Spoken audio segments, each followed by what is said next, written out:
জমজমাট আর বর্ণাঢ্য আয়োজনে যুক্তরাষ্ট্রের নিউ ইয়র্কে হয়ে গেল Dhallywood film and music award অনুষ্ঠান। স্থানীয় সময় রোববার জ্যামাইকার আমাজোরা কনসার্ট হলে এ উপলক্ষে যেন বসেছিল এক ঝাঁক তারার মেলা।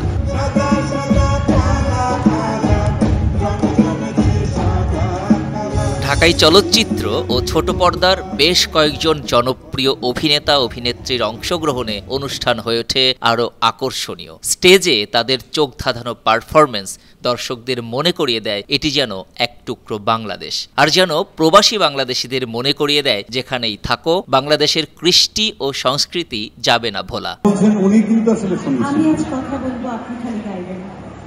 দর্শকদের জন্য রোববার সন্ধ্যা 7টায় হল খুলে দেওয়া হলে হাজারো বাংলাদেশি হলে প্রবেশ করেন। দর্শক পূর্ণ হয়ে যায় পুরো হল। অ্যাওয়ার্ড অনুষ্ঠানে ভারতের পশ্চিমবঙ্গ থেকেও এসেছিলেন অভিনেত্রী দর্শনা বণিক ও মন্দিরা চক্রবর্তী। জনপ্রিয় সঙ্গীত শিল্পী দিনাত জাহান ও যুক্তরাষ্ট্র প্রবাসী বাবু জামানের প্রাণবন্ত উপস্থাপনায় অ্যাওয়ার্ড অনুষ্ঠানটি হয়ে ওঠে আরও আকর্ষণীয়।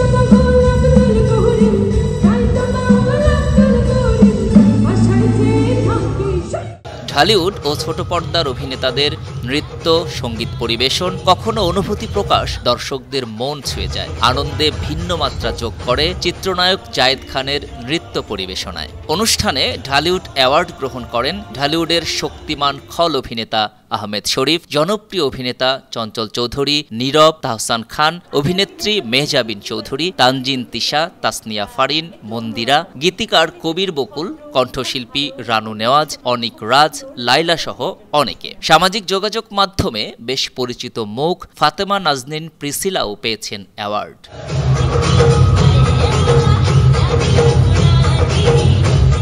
নিউ ইয়র্কে প্রতি বছর অনুষ্ঠিত হয় ঢালিউড অ্যাওয়ার্ড অনুষ্ঠান। Alamgir Khan Alam show time music and প্লের ব্যানারে বাংলাদেশের নাটক, সিনেমা, সঙ্গীতের সেরা তারকাদের এই অ্যাওয়ার্ড দেওয়া হয়। এবার ছিল অ্যাওয়ার্ডটির 22তম আসর। অনুষ্ঠানে শো টাইম মিউজিকের কর্ণধার আলমগীর খান ছাড়াও পৃষ্ঠপোষক শাহ নেওয়াজ, নিউ ইয়র্ক সিটির মেয়রের দক্ষিণ এশিয়া বিষয়ক উপদেষ্টা ফরহাদ সোলেমান সহ নিউ ইয়র্কের স্থানীয় ব্যক্তিরা অনুষ্ঠানে উপস্থিত ছিলেন।